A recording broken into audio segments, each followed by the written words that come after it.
सैफुल्लाहिल मसलूल का नाम याद रखे। वो एक सैफुल्लाहिल मसलूल खालिद इब्ने वलीद रज़ी अल्लाह ताला अन्हु, जानते हो 125 जंगों में शिरकत किया, एक जंग में भी शिकस्त नहीं खाई। और एक जंग का हाल ये था, किस चीज पर हम सब की तवज्जो होनी चाहिए, वो तवज्जो कर। मैदान जंग में शरीक है और लड़ते लड़ते उनका हाल ये था, वो खुद फरमाते हैं एक बालिश्त जगह भी मेरे जिस्म में ऐसी नहीं है जहां तीर ना चुभाओ, तलवार ना लगी। वो पूरे जिस्म में कोई एक जगह भी एक बालिश बराबर बाकी नहीं, हर जगह जख्म थे। लेकिन एक मैदान में कहते हैं कि अचानक उनके गर्दन पर तलवार आ गई। सामने कुफार और मुशरिकीन है, बड़े बड़े पहलवान तलवार सोते खड़े थे। आपका अमामा गिर गया, आपका अमामा गिर गया मैदान जंग में। मुझे बताओ, जान बचाना चाहिए क्यों अमामा उठाना चाहिए? पहली तो अपनी गर्दन बचाई जाए, अपनी जिस्म को बचाया जाए, क्योंकि जान बचाना फर्ज है, जान बचाना फर्ज है। खालिद इब्ने वलीद सैफुल्लाहिल मसलूल, इस्लाम के अजीम सिपह सालार ने गर्दन नहीं देखी, वो अमामा उठाने ही चल पड़े और उठाया, बड़े आराम से सुकून से उठा करके पहनने लगे।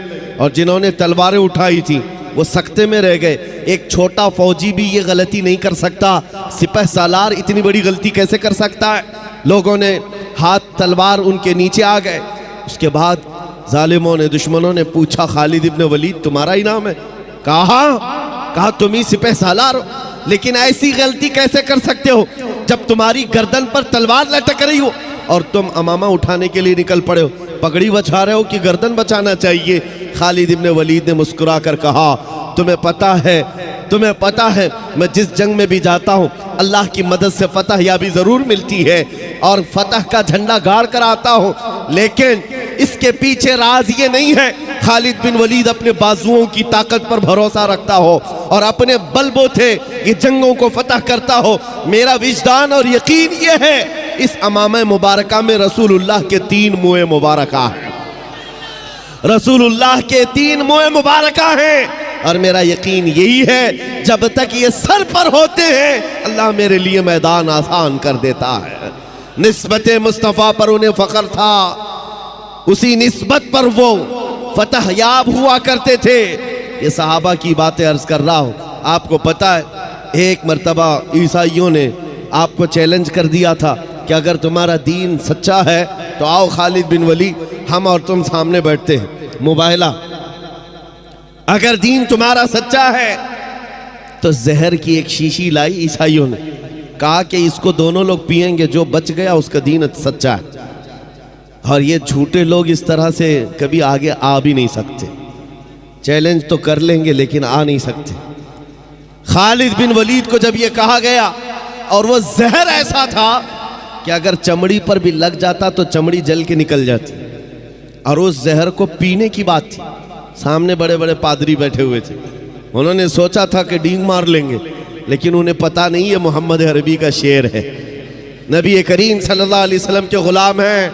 ये जिस तरफ निकल गए तूफान और आंधियों ने भी रुख मोड़ लिया है, समंदरों ने रास्ते दे दिए हैं, दो नीम इनकी ठोकर से दहरिया व सहरा। ये इकबाल ने कहा था, पहाड़ उनकी हैबत से राई, सिमट कर पहाड़ उनकी हैबत से राई। खालिद बिन वलीद ने कहा, आ जाओ सामने आ जाओ, बैठते हैं, मैं तैयार हूँ इस बात के लिए कि जहर हम भी पिएंगे, तुम भी पी लेना, जो बच जाए उसका दीन हक है। लेकिन मुकाबले के लिए जैसे ही सामने आए, जहर की शीशी रखी हुई है, बहुत खतरनाक जहर है, चमड़ी पर भी लग जाए तो जल करके निकल जाए। आपसे कहा गया उठाओ और पी लो। तो हजरत खालिद बिन वलीद ने कहा दोनों की तरफ से पीना है, लेकिन उन्होंने कहा नहीं, पहले आप करेंगे। हमेशा बातिल डरता है और उसको शक ही तो है, हक होने का यकीन नहीं है जितना ईमान वाले को होता है, ईमान वाले को होता है। मुझे कुछ लोगों ने कहा था आपने आग में कूदने की बात की है, गुस्ताखे रसूल के खिलाफ। आग का काम है जलाना, तासीर है, कैसे होगा? मैंने कहा ये मैंने अपनी ताकत के बलबूते नहीं कहा, रसूलुल्लाह की इज्जत के बलबूते। मुझे इतना यकीन है, तकबीर,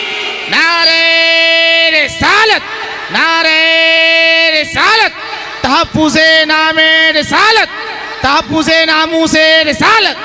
मुझे इतना यकीन है आग का काम है जलाना, वो जलाएगी, हर एक को जलाएगी, लेकिन ये भी मेरा अकीदा है कि जब तक रब की मंशा ना होगी दुनिया की कोई आग असर भी ना कर सके।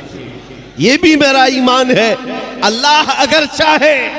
इसलिए कि सरकार गरीब नवाज को भी ये चैलेंज किया गया था। आपको एक पुजारी ने कहा था, वो आग जलाए बैठा था, गरीब नवाज ने कहा कि जरा इसमें हाथ डाल दो, जिसकी इबादत करते हो ये तो तुम्हारा खुदा है। उसने कहा इसमें हाथ कैसे डालेंगे, ये तो जलाएगी। कहा जिसकी इबादत करते हो वो खुद तुमको जलाएगी। कितने सालों से इबादत कर रहे हो? कहा मेरे बाप दादा सब इसी की इबादत करते आए, हम इस आग को बुझने नहीं देते। कहा फिर हाथ डालो। उस पुजारी ने कहा कैसी बेवकूफ़ी की बातें हैं, आग का काम है जलाना, ये मंतिक के साथ हमारे साथ खेल ना करो, हमें गुमराह ना करो, क्या तुम डाल सकते हो? सरकार गरीब नवाज ने कहा मैं तो इसकी इबादत नहीं करता, लेकिन जिसकी पैदा की हुई उसकी इबादत करता। आग का मालिक अल्लाह है। तो उसने कहा तो चलो ठीक है, तुम ही डाल दो, तुम ही डाल दो। सरकार गरीब नवाज ने हाथ नहीं डाला। बहुत बड़ी आग लगी हुई थी, बड़ी आग है जिसकी पूजा हो रही थी। उस पंडित की गोद में एक छोटा सा बच्चा था, साल भर का, 1.5 साल का। उसकी गोद से बच्चे को ले लिया और आग में चले गए, अंदर चले गए। अब ये चीख पुकार करने लगा कि ये दुर्वेश आया, खुद भी जल गया, मेरे बच्चे को भी ले गया। और इतना हल्ला किया कि अंदर से वो नजर नहीं आ रहे थे। लोग जमा होने लग गए, आसपास के सब जमा हो गए, और सबको ये हैरत थी कि ये जलकर राख हो जाए, आग को बुझाएंगे तब ये मिलेंगे। काफी देर हो गई, मजमा जब इकट्ठा हुआ, कई पुजारी आए।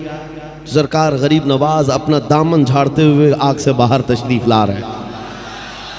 बच्चा भी गोद में मौजूद है, सही सलामत है। उसने छीन करके अपने बच्चे को लिया, जगह जगह पकड़ कर देखा, पेशानी भी ठंडी है, कपड़े भी ठंडे हैं, कोई गर्मी का असर नहीं है। मेरे अजीजों, गरीब नवाज तो अल्लाह के वली हैं, उन्हें आग नहीं जलाई। बात तो समझ में आती, बच्चा पुजारी का था, ये क्यों नहीं जला? मुफस्सिरीन कहते हैं, तारीखदान कहते हैं, देखना यह है हाथ में किसके था बच्चा। इसीलिए हम कहते हैं ख्वाजा का दामन, गौस का दामन, अरे जहां हाथ लग जाए उस पर आग नहीं लगती। मैं आपसे ये बात कर रहा हूं, हमसे भी कहा गया था ये कैसी बातें हैं, बड़े बड़े दावे हैं। हमने यही कहा हमारा दावा नहीं है, ये रसूलुल्लाह की इज्जत की बात है, ये नबी पाक की हुर्मत की बात है।